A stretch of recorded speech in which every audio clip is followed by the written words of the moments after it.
বন্ধুরা চলো দেখি কেমন হয়েছে। দেখি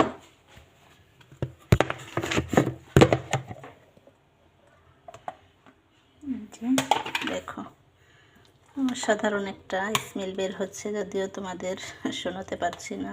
আর দেখো কি সুন্দর কালার এবং মিহি হয়েছে। তো এই তো হয়ে গেল আমার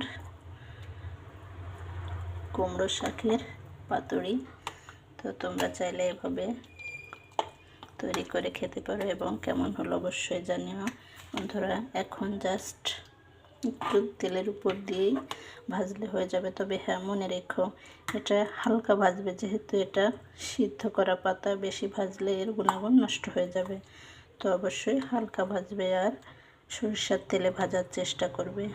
সরিষার তেল না থাকলে সমস্যা নেই, তবে এই ধরনের পাতুরি বা ভর্তা সরিষার তেলে ভাজলে বেশি মজা হয়। দেখো তো আমি এটা এখন ফ্রাই প্যানে ভাজি করবো। এই যে তেল গরম করতে দিয়েছি। তো তোমাদের দাওয়াত রইল কিন্তু। আর অবশ্যই ভিডিওটা লাইক শেয়ার দিয়ে পাশে থেকো। আল্লাহ হাফিজ।